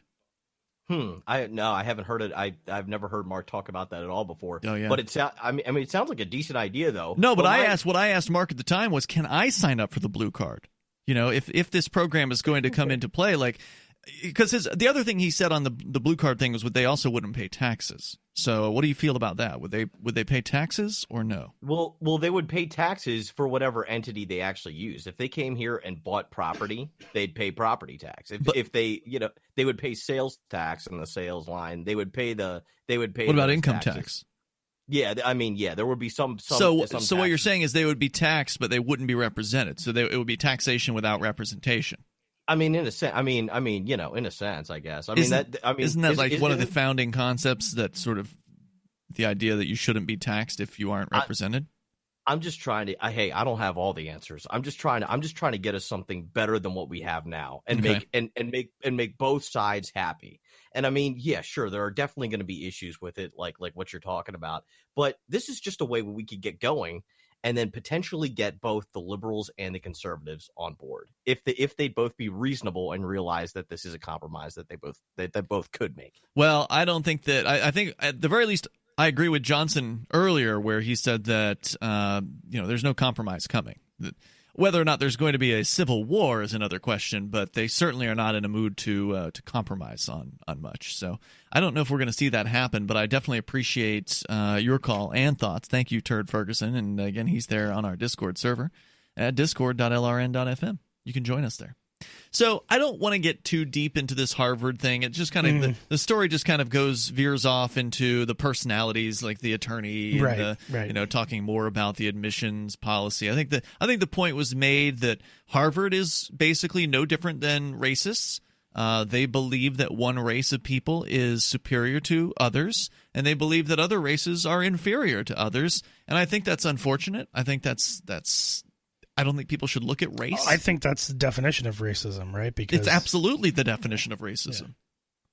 You can be a racist and believe that a race is superior. Meaning a race that's not your race. That one day people would be judged by the content of their character rather than the color of their skin. Yeah, we're still working on that. That was what, the 60s? No, we're not. No, we're not still working on that. You're saying that's out the window? Yeah, it was a dream because he was still dreaming. A dream. You're saying it's still a dream. 855-450-FREE is our toll-free number. So, Johnson, you wanted to talk tonight about this libertarian title theory. Sure. Specifically, are we talking about land titles? It's property law. Yeah. Well, title refers to, any kind of property, right? It's just like a car title. Sure. Yeah. Okay. That would be inclusive as well. Let me pull that up though real quick because I do not. Yeah, I'm sorry. I have it pulled up here. I don't know if you want me to say anything out of it. But I've got it. Okay. So it basically talks about questions that should be answered by any libertarian title theory, and I think that I like these philosophical questions that sort of come up and question foundational beliefs about libertarianism and how it should function and work. Right. So. The story goes on. My interest in the legal debate surrounding the legitimacy of fractional reserve banking has led me to a deeper interest in title theory in general. As a young, hopeful philosopher, I hope that I may one day contribute meaningfully to these discussions. While I have inclinations about the correct answer to all of these questions, each question has at least some parts which I consider so far not completely answered. And I didn't hear. Did you give credit to this guy, Andrew? No, I have not yet. Andrew Allison. Yeah, it's a blog. WordPress blog. Yep. Of all of these questions, I believe. All of these questions, I believe, have important implications in the real world, and libertarians must be prepared to answer them. So, maybe we can give it a shot. All right. What is the ultimate justification? Libertarian title theory has had a slew of justifications in the past 100 years ago, from Rand to Nozick to Mises to Rothbard to Hoppe. These are all libertarian author, thinker types. To Van Dunn and many others, including more fringe thinkers such as Stefan Molyneux. Although he's not thinking too hard these days. Yeah, well, he's very fringe. In fact, I'd consider him to be so fringe, he's not even close to being a libertarian. No, not at all. Not anymore. Anyone who is familiar with these different justifications realizes that their reason for believing that men ought to respect one another's property are not the same. For Rand, it is a respect for one's own life, which that's Ayn Rand, respect for one's own life, which dictates that we not infringe upon the property of others. For Mises, it is universally preferred to respect property since we all benefit from it economically. For Rothbard, a respect for property allows us to realize human flourishing and avoid being defective persons. For Hoppe, it is a respect for the norms of argumentation which leads us to recognize the peaceful relationships, and conflict avoidance as the ultimate human ends, which can be achieved by a respect for private property rights. The reason that the differences are so important is because when we discuss any applied problem of title theory, for example, fractional reserve banking, we want to be sure that what the goal of our theory is. If the goal of our goal is to promote human flourishing, as the Rothbardian may answer, then any question of who has title, when they gain or lose title, whether or not they can relinquish title, are only answerable in terms of how much that rule promotes human flourishing. Mm-hmm. The Hoppian... According to who? Well, according to the Rothbardian libertarians, right? The Hoppian, who sees property as a means to perpetual peace among men and conflict avoidance, must always answer these same questions by asking if their theory of title will, in fact, avoid conflict. There are already some interesting discrepancies between the two theorists who have incredibly similar justifications for title theory, argumentation ethics. And then it goes on to say Hoppy and Frank Dunn, which he'll discuss below. Anyway, it goes on to talk a little bit more here about how these differences can result in a potential conflicts between those two I things. definitely think there would be some conflicts, and we'll continue here. 855-450-FREE. We've experienced them firsthand. 855-450-3733. You can bring up what you want. Hour 3's next here on Free. Hey everyone, this is Charlie Shrem.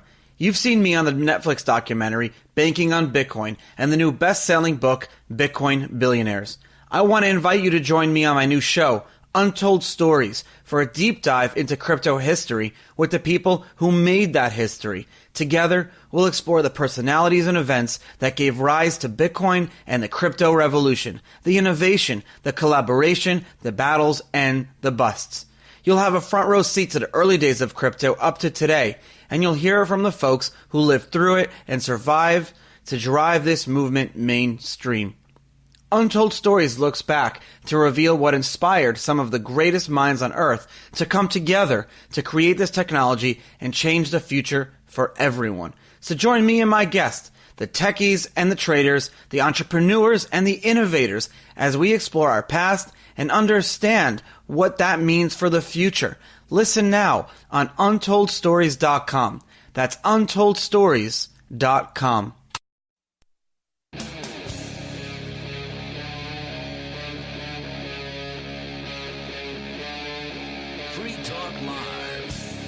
It is Free Talk Live. You can bring up what you want here. So we launch into the third hour of the program. Phones are open as always for you. Our number is 855-450-FREE like freedom. That's 855-450-3733. Tonight it's Ian. And Johnson. We're going to get into the esoteric a little deeper here, Johnson. You want to talk about title theory, property rights, basically, and how libertarians might differ when it comes to their sort of underlying beliefs of why property rights matter. Right. So normally on this program, we're arguing with people like socialists on whether or not property rights even exist. But in this case tonight, we're going to talk about the ways that libertarians would disagree with one another if they actually got to their libertarian fantasy land of getting the state out of property or whatever, as we currently know it, and actually had a more freedom-oriented system. What would that look like? Well, different liberty-minded folks would say different things about what that would mean, and that could end up in more schisms. Yep. So we'll talk about that, but let's go to your calls and thoughts here. First, we're going to Discord, where Ripple Nipple, by the way, I think every call tonight has been on Discord. Ripple Nipple is on the line, and you're calling us from Vegas. Go ahead. Yeah, I got a border solution. So right. I was thinking that you could have like homeless encampments down there, kind of lined up in between factories. So then the immigrants could come right up to the border into the factory and work, and they could, and then we could send our homeless people down there. Well, they could want to, there would be benefits to go down there. They can get cheap labor and. What makes you think the homeless people want to work? Well, they don't need to work. They could just not work right down there. Right. I mean, that's one of the things about being homeless is, you don't have all the expenses of having a house. So it's not really that important for you to work that hard, right? Because you don't have to pay rent or a mortgage. Well, we got to put them somewhere, right? I mean, so well, it seems like as good as place of any. And when the immigrants see all the homeless people there, it might make them turn back anyway. Are you saying you don't want immigrants to come into the United States? Well, I mean, I don't care. I mean, it doesn't need to look that, But if I'm sorry, really you broke up there for a moment. It doesn't need to look what? That appealing. To them, it sounds like what you're saying. We're attracting them. It sounds like what you're saying is it's somewhere like we should just start like a pile, and just like throw the homeless people on a pile somewhere, and just keep stacking them up. At the border, that'd be a good place for them. And then they wouldn't. There's a job right there if you need it, but if you don't, then just sit there and then just sit on the pile and just get stacked up. Yeah, I don't know if people should just be discarded in such a haphazard fashion. I think that's what he's saying. But yeah, that does sound like what you're saying. It's already illegal to be homeless in a lot of places. They'll so throw them out. Confiscate. They're illegal people. Your Essentially, we have all these problems with all these illegal people. You're saying you don't want immigrants to come here, so therefore you're going to litter the border with homeless, so as to make the United States look less attractive. Is that what you're saying? Yes. Okay. I'm joking. But, yeah, I'm glad. Yes, but the factories, see, they're good, and that's a good idea too. Thanks for the call, Ripple Nipple. Have to come in here. Appreciate it, man. Toll-free number 855-450 free. They have that tip bot if you want to send me some Ripple from that. Yeah, that is on there. You're right. Cool. Ripple is one of the cryptocurrencies. I don't have. That's one of the cryptos I don't own anything of. Sam Dodson convinced me to get some of it. Yeah. Yeah, he's a total Ripple dork. He's like 100% Ripple maximalist. I'm sure he thinks that they're already setting up a society on the moon. Maybe they'll send the homeless there. Yeah, maybe. So the toll-free number is 855-450 free. In order to set up a society on the moon, you'd have to know how to divide up the land, how property rights are going to work. That's what you call a pro-radio segue right there. And that's what we're talking about here from a blog post, Johnson, that you found somehow. How did you come across this thing? I don't know. I search for things all the time, and then I save them until many weeks later. You found like a really dorky, esoteric, exercise here on what libertarians believe about property rights. I like breaking it down. This is Free Talk Live. If there's anywhere where that should happen, at least somewhat, it's this show. Yeah. Okay. So, it goes on here. So it says, here, Hoppy maintains the right that we have a physical integrity to our property and nothing else, right? So the physical substance of the property, we own it. If you can keep it, you have it, right? Okay. Van Dunn, this guy, Never heard of him. Never heard of him, but mentions the non-aggression principle here. But says most Van of these Dunn, people I haven't read, so I don't know. Yeah, exactly. I'll take his word for it. Van Dunn, on the other hand, believes that we have the right to the use of our property and defines the non-aggression principle as a praxeological idea rather than a physical one. And I should define praxeological. Yeah, please. I've heard it defined a million times, but I still don't remember it. Praxeology. It's essentially, it's just the study of human behavior. I see. Isn't that what economics is? Praxis is well, yes and no. So Mises, I think, is the author of that book, Human Action, or I don't know. Yeah, Maybe. So that's an economic idea. So praxeology would probably also encompass economics, I guess. Okay. Economics would probably be one part of that. Part of praxeology. Okay. So and praxis comes from like an ancient Greek or Roman term, I think, for to practice something, right? So that's like, yeah. Anyway, so it goes on here to say, so we've got this, physical and keeping your property, right, versus non-aggression, and that you only have the right to the use of your property. So he elaborates here a little bit in here, the second question, which is, what is included in the bundle of rights one receives from homesteading? So if you've homesteaded a property, what are your rights? Because if you have a legal theory, even if you're running your society via, I don't know, insurance, DROs, dispute resolution organizations, there's still got to be an accepted set of rights. So like in current real estate law, you've like rights to quiet enjoyment and certain property rights about, how long you can hold the property for, encroachment, easements, easements. If somebody's, coming onto your property, what rights do you have? So it says here, most libertarians conform to some idea of the homesteading principle. Homesteading involves some act, described originally by John Locke as mixing one's labor, performed with a previously unowned resource, which gives the actor ownership of that resource. An example of this would be tilling the land, planting things, building a wall around your land, building a fence, for sure, building the house. So the question is, what does one get when one homesteads? What can they do with the resource which is now their property? The answer to this, I believe, is more or less answered by libertarian theorists. As Hoppe explains in his Economics and Ethics of Private Property, this ownership of originally appropriated places... You had it. Let me stutter this out. This ownership of originally appropriated places and goods by a person implies his right to use and transform these places and goods in any way he sees fit, provided only that he does not thereby uninvitedly change the physical integrity of places and goods originally appropriated by another person. All right, so put in other words, this means that if you homestead a particular plot of land and there's a river flowing through it, that you can't just dam up the river and make it so the river no longer exists downstream to the people who had previously homesteaded what they thought was going to be a river for the rest of their lives, and all of a sudden gets dammed up. Yeah, exactly. So that's one example of that.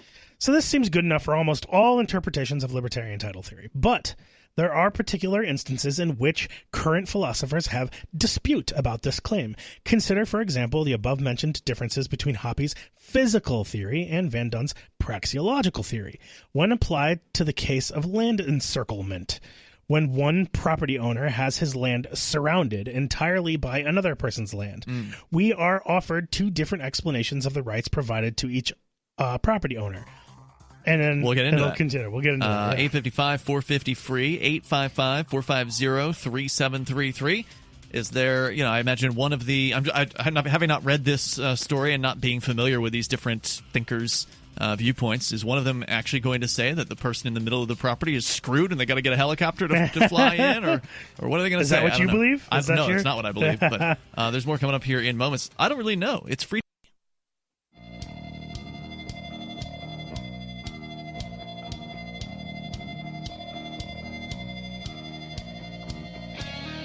This is Free Talk Live, and you can bring up whatever you want, whether you want to comment on property rights or whatever is on your mind. Our toll-free number is 855-450-FREE. That's 855-450-3733. Looks like somebody in the chat room is correcting you, Johnson. Blockchain Bellwether says it's pronounced Hoppa, not Hoppy. So there must be a fan. They must be a fan of... It's like hopper, like get to the hopper. Don't talk to me, or I'll have you physically removed. Isn't that what that guy's all about? Yes. Yeah, I remember hearing Cantwell talk about that guy. So anyway, the toll-free number here is 855-450-FREE. We also, by the way, have a cool website to tell you about, which is liberty.menu. It is, at its core, a directory for events, businesses, and digital content. If you're a liberty-minded person, whether you follow one of these authors or another one, or you're just your own thinker, you can go to liberty.menu and you can create whatever entries that you want. If you've got 2 or 3 businesses, go ahead and add 2 or 3 different entries to the map and to the list there, and you can review and rate other people's businesses that you've used. And you can also connect and share with others via the somewhat of a social networking aspect to the site. It is exclusively for individuals who reject the initiation of force and who agree to abide by the ethics of the non-aggression principle. Go to liberty.menu. You can use code FTL to get a special Free Talk Live listener badge. That's liberty.menu. Johnson, you're sharing with us a blog post from Andrew Allison over at andrewdallison.wordpress.com, where he's talking about some of these. And I think it's a good, thorough examination of these. It seems like it, that he's looking at the different viewpoints within libertarianism about things like property ownership, titles, homesteading, and that's what we were talking about just a moment ago, was the idea of, how do we look at homesteading? What does it mean specifically when it comes to land, for instance, that is encircled. This is where we left off, where he was talking about what happens. Well, actually, getting off of homesteading, but looking at just the theory of land ownership. What about encirclement? So when one property owner has his land surrounded. Yeah. Entirely. So differences between this Hoppe and Van Dunn's praxeological theory. Here, when applied to the case of land encirclement, when one property owner has his land surrounded entirely by another person's land, we are offered two different explanations of the rights provided to each property owner. Under the physical theory, that's Hoppe, if the encircled landowner wants to return to his property, the encircling landowner would have no obligation whatever to allow passage.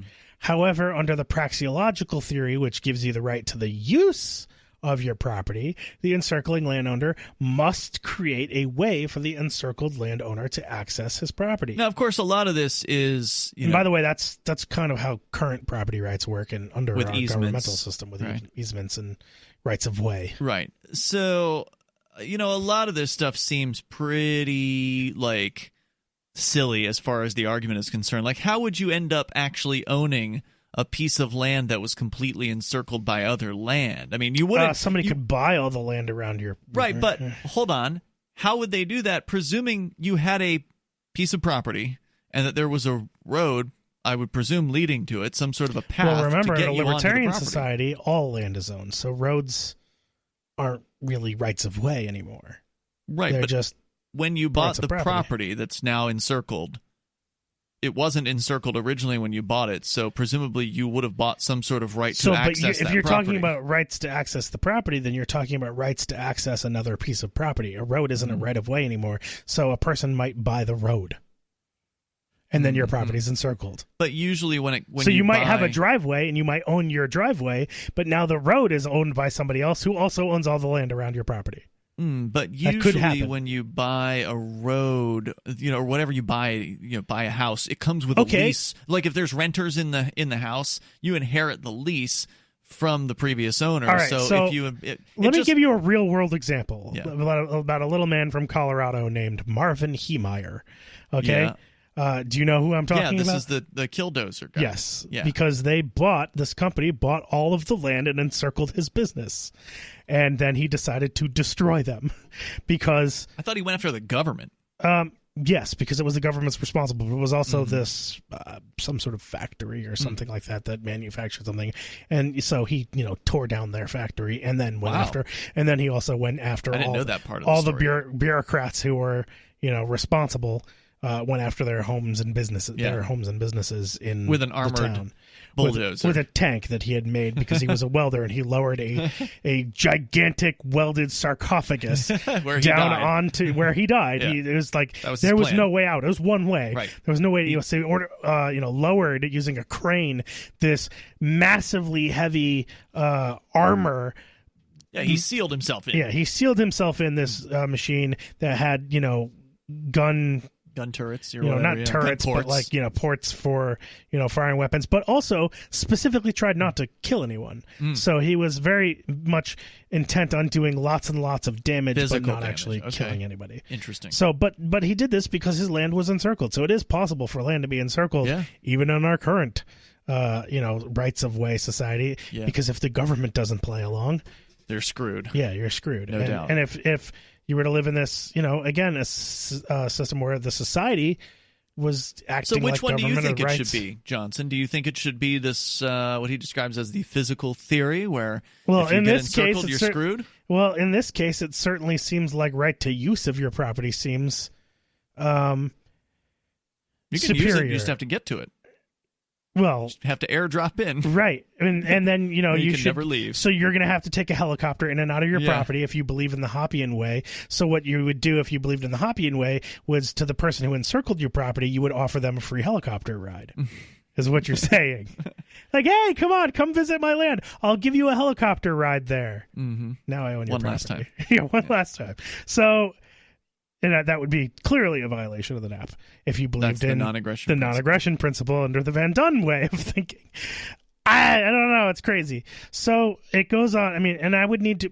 I mean, I would say that the use of is superior, but I would need to see examples because there's probably plenty of examples where that theory is inferior, right? I imagine there exist examples of that. So it says here, how does one abandon property? In a 2015 article, Expiration of Private Property Rights, a note, right? So a lot of, socialists or,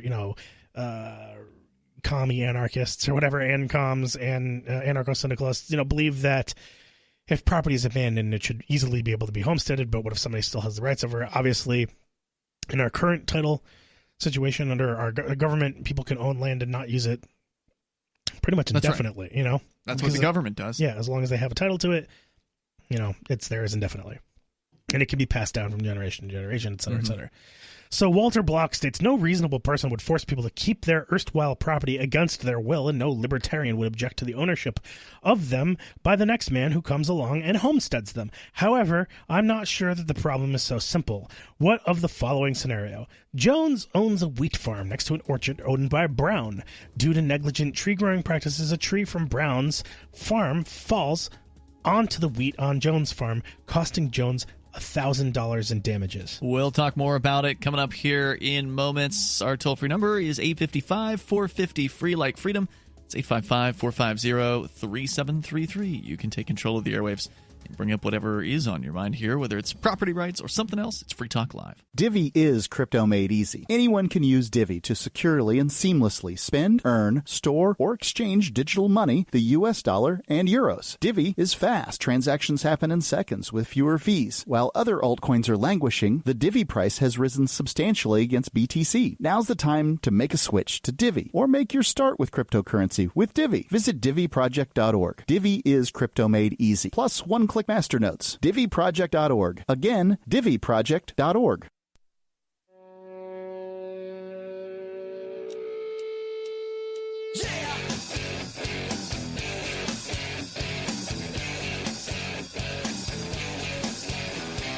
It's Free Talk Live, and you're invited to join us here. The toll-free number is 855-450-FREE like freedom. That's 855-450-3733.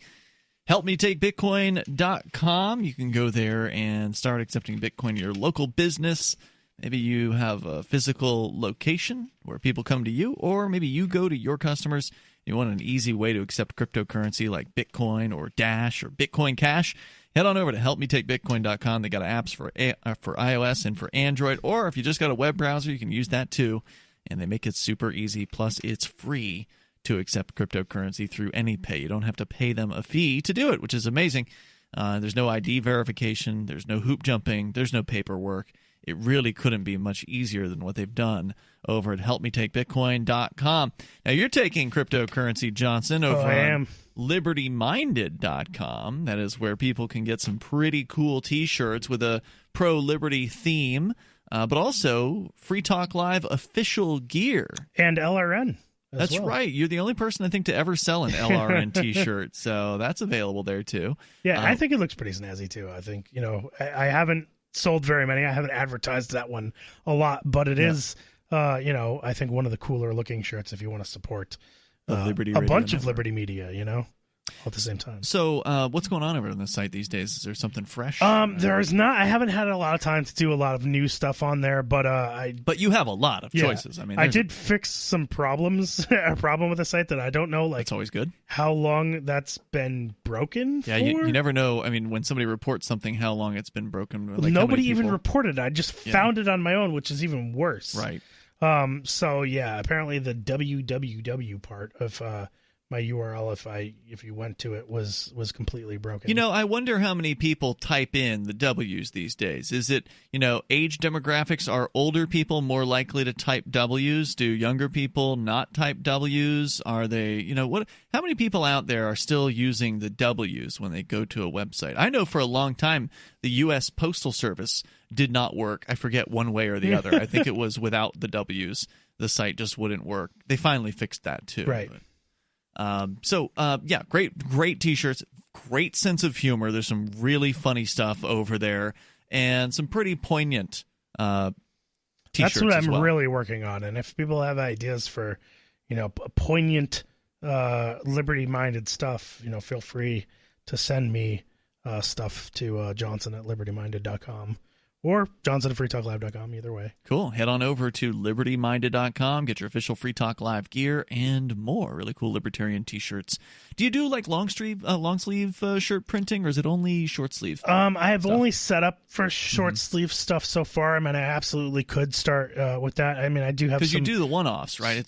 Some hoodies and stuff like that I have. Right. But yeah, I just basically would have to set up the shirts. So if I hear interest in any particular shirt to do as a long sleeve, absolutely, it's something. Because I've noticed that in my collection of shirts, almost every one of them that's like logoed or some sort of design is on a T-shirt, and none of them are on like actual long sleeves. Well, I feel like a lot of people do what I tend to do too, which is get like a plain long sleeve T-shirt and wear then a shirt put a over T-shirt over it. Yeah, right? that's a good idea. And that's kind of solves that problem. It's not the skater look. Plus, then you get an extra layer during the winter. Exactly.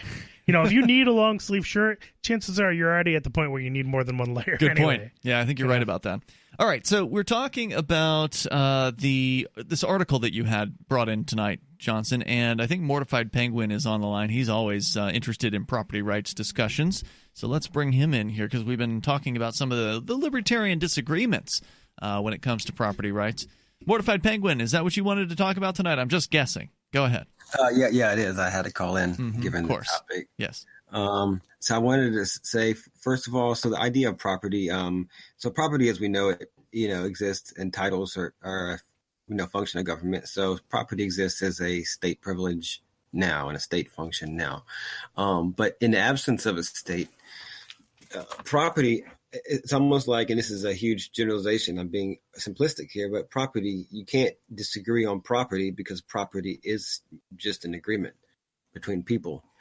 What else? That's all it is. Possibly be? Yeah, it's just an idea, and it's a good one. It's just an idea, and people have to kind of hash that out and figure out what's beneficial for each other. So it's probably mutually beneficial for at least a group of people, in proximity or certain size to agree on property. Like it's mutually beneficial, but you could have the extreme of like 2 or 3 guys go to a place, just say some random new place, 3 guys. It's a fairly large region, and they can just divide it up between themselves. Let's say a whole continent. Okay, 3 guys, whole brand new continent.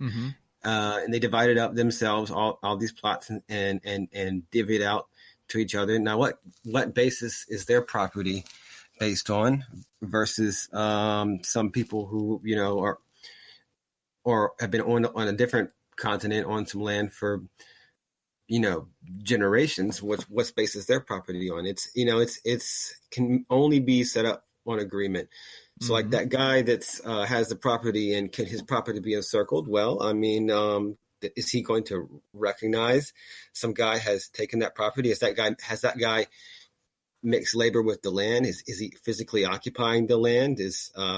Have they come to any sort of agreement? Because let's just say this is kind of virgin land. What basis does that guy have to appropriate all this other land around there? A lot of people believe you have to occupy land and be in current use and some form of occupancy of it to have. That's the ultimate thing, right? Is that it comes down to beliefs, and then those beliefs turn into conflicts, and those conflicts can potentially turn into violence as someone is attempting to assert authority over that property, right? So that's in the absence of a legitimate authority. Yeah, that claims authority. So I think that's the goal, is to try and find some theory that avoids all that and can at least get people to somehow come to some kind of rational agreement, which, hey, maybe it's not possible, but I don't know if it is, because certainly there's got to be something better than what we have currently, right? Oh yeah, absolutely. Yeah. But as you're pointing out here, this article is libertarians don't even agree on this stuff. Yeah, and I think it's really good to bring this up, because I think that libertarians, in order to be taken more seriously, need to have some really solid answers to these things. Well, a lot of the most principled anarchists, and I kind of have learn a bit from kind of echoing a bit from them that have mentioned that have various theories of property rights. They believe in what they call a free market of property rights. So that, because property is an agreement, the property rights that are the most competitive to, free market exchange went out. And I kind of like that argument, because I would hope that a lot of violence is disincentivized without, its cost being socialized as it is with the state. Well, I think most people, this is just me speculating, but I don't think most people would think it's fair encircling a person's property and basically preventing them from ever leaving unless they pay some sort of extraction or whatever. I just don't see that one really catching on. And ultimately, what's going to win may not necessarily be what's best for the market, but what people think is best for them. So I don't know. I don't have a real firm feeling about any of this. I think these are interesting discussions to be having, and I think that, I don't know if you describe yourself as a Georgist. I think you said that before, Mortified Penguin. I don't even know. Oh, no, not at all. No. You're not. I think you said that, yeah. Okay. Well, that's another viewpoint that some libertarians hold, and I don't know if that's been really expressed in this paper that you're looking at. There's a lot. Occupancy and use, like a lot of mutualists hang on, and I don't even want to go into communist, anarchists. I don't really know much about them, and I don't know what they think of property. But yeah, occupancy and use and various forms of lock-in property norms and stuff, and they all seem to speak to a legitimate property. I just don't know much about Georgism. Hey, thanks for the call tonight. And the idea, appreciate hearing from you, the idea that the average person's ever going to weigh in on a discussion like this, it's not going to happen. People just want to, come home from work and enjoy their day and spend time with their family and get their bills paid. They don't want to sit down and think about what different people think about property rights. It's just not even something they want to spend time on. More coming up. Hey, it's Free Talk Live. We invite you here if you want to talk about whatever's on your mind. Our number 855-450-FREE, like freedom. That's 855-450-3733. Given all the discussion that we, have understandably had about this topic, because libertarians certainly don't agree when it comes to what it means to have and to hold and to purchase and to sell title to property. Yeah. What does it mean? We barely grazed the surface of this article. We're like not even halfway through it. But it's created some interesting discussion. We'll put the full article up for you on our social media, so you can follow Free Talk Live on a few different platforms. We're on Twitter at twitter.freetalklive.com. We're on Mastodon at toot, T-O-O-T, toot.freetalklive.com, and the Telegram platform over at telegram.freetalklive.com. So I'm going to skip right to the end, and then I'll go back up. But I want to skip to the end because I want this to be said if we don't get the chance to get to it. So the thesis... We got one call on the line, so we're probably not... At the end is why we should care. As libertarians, we believe in truth, beauty, and the justice of liberty. We believe that private property is the institution which allows society to flourish. If we believe these things to be true, then we must be able to describe it to those around us.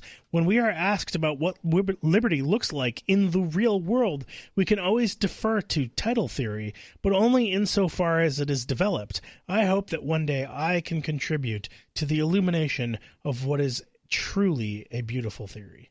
Wonderful. I hope he moves to New Hampshire, where he might actually have a chance to do something like that someday. Because in order to get to some sort of rethinking of property rights, you're going to have a libertarian society. You're going to have enough people. We know that this guy doesn't live in New Hampshire already, right? We don't know that. Yeah. So he might. Yeah, maybe he does. Here.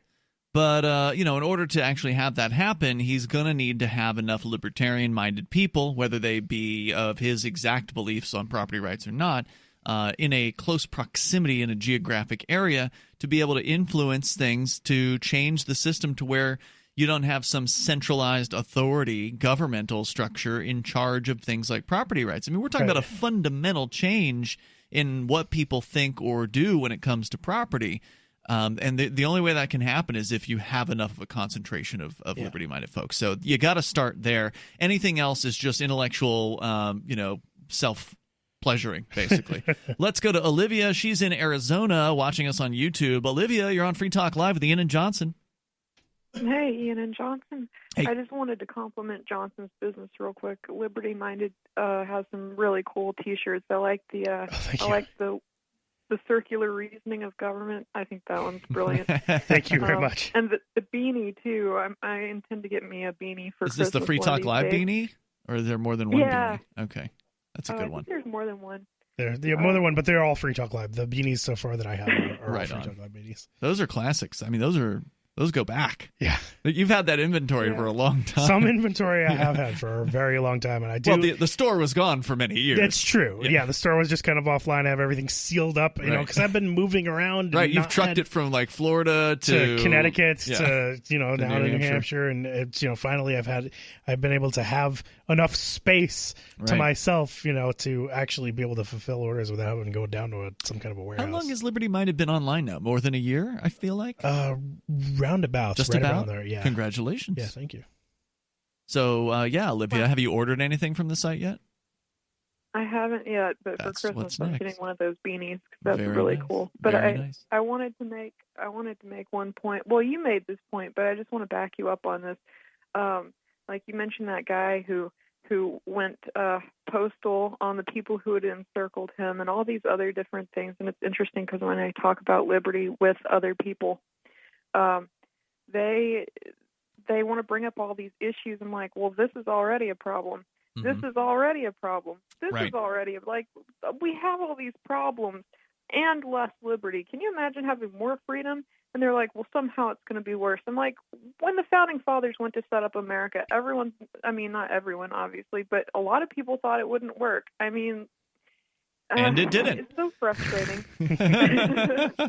They didn't. I don't think they intended. Okay, but it worked for a little while for some people, but I don't think that they intended this monstrous federal government that we currently have today. Oh, no. So from that perspective, But- it failed.